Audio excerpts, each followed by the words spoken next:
किसी ने बड़े कमाल की बात कही है कि इंसान का क्या है, वह तो बोलकर निकल जाता है। सामने वाले इंसान को उस बात से निकलने में सालों लग जाते हैं।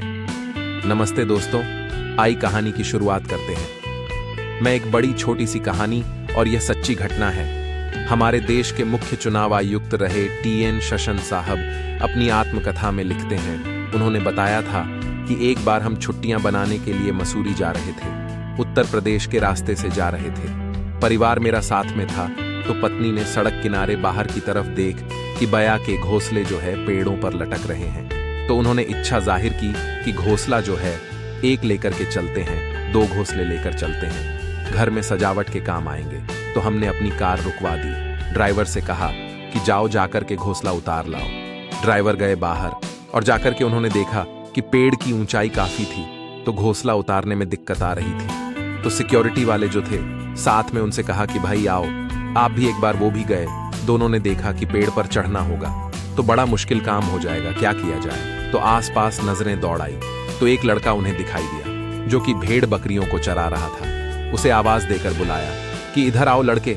लड़का आया, उससे कहा ये घोंसला उतार दो। उसने कहा साहब मैं नहीं उतारूंगा, चला गया। फिर इनको लगा कि अजीब लड़का है, घोंसला नहीं उतार रहा। फिर बुलाया इधर आओ, ये रलो, अब उतार दो। लड़के ने कहा साहब कहा ना, मैं नहीं उतारूंगा। फिर से चला गया। भेड़ बकरी चराने लगा। इन दोनों ने आपस में डिस्कस किया कि क्या किया जाए। थोड़ा पैसा बढ़ा देते हैं। तो फिर से आवाज दी, बच्चे इधर आओ, 5 रुपए ले लो, अब उतार दो। उस लड़के ने कहा साहब आप समझ ही नहीं रहे हो, मैं आपसे कह रहा हूं मैं घोंसला नहीं उतार सकता, मैं उतारूंगा नहीं। बोले क्यों, तुम्हें पेड़ पर चढ़ना नहीं आता? बोले नहीं आता है, लेकिन मैं नहीं उतारूंगा, आप मुझे माफ करो।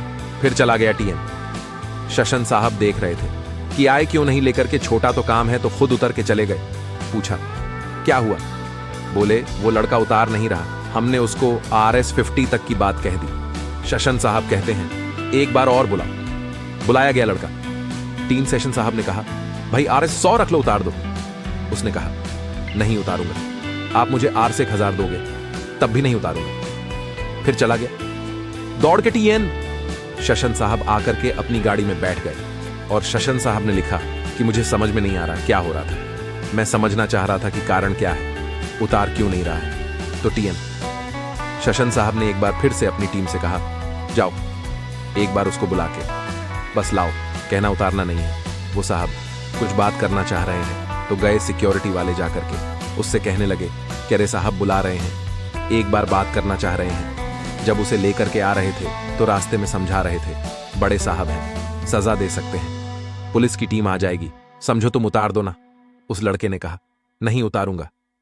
नहीं तो आपस में डिस्कस करते उसको लेकर आ गए कार के पास और शेषन साहब ने पूछा उससे बेटा बस ये बता दो कि उतार क्यों नहीं रहे हो, तुम्हें RS 1000 तक की बात हो जा रही है, तुम ये कह दे रहे हो कि 1000 में भी नहीं उतारूंगा, ऐसा क्या है? घोंसले में उस लड़के ने जो कहा वही इस कहानी का सार है। उसने कहा कि साहब मैं घोंसला कैसे उतार सकता हूं, शाम में जब चिड़िया आएगी और अपने बच्चों को नहीं पाएगी तो उस पर क्या बीतेगी, आपने ये नहीं सोचा। ये बोल करके लड़का चला गया।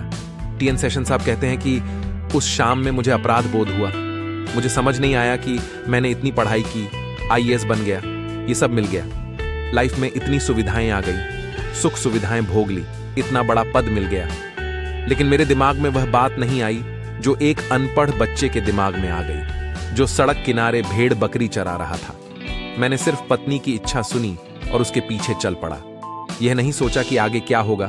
जो शिक्षा है कई बार वो भी आपको नहीं समझा पाती। संस्कार जो बात समझा देते हैं वो कई बार शिक्षा से भी समझ में नहीं आती। इसीलिए संस्कार की वैल्यू करना शुरू कीजिए, अपने घर में अच्छे संस्कार लाना शुरू कीजिए, अच्छे संस्कारों के साथ आगे बढ़ना उनके हाथ में नहीं होता है। और जैसा मैंने कहा कि आपकी वाणी से कभी किसी को चोट ना पहुंचे, आपके व्यवहार से कभी किसी को चोट ना पालन करने के बाद इस बात का ख्याल रखिए मनुष्य बीमार हो जाता इंसान है का क्या है, तो ये उसके वो तो नियंत्रण बोल के चला जाता है, सामने वाले को उस बात से निकलने में कई साल लग जाते हैं। तो ऐसा कुछ मत बोल देना जिसकी वजह से सामने वाला परेशानी में रहे। कहानी कैंची लगी तो चैनल को लाइक, सब्सक्राइब और वीडियो को शेयर करना ना भूलें ताकि दूसरे लोग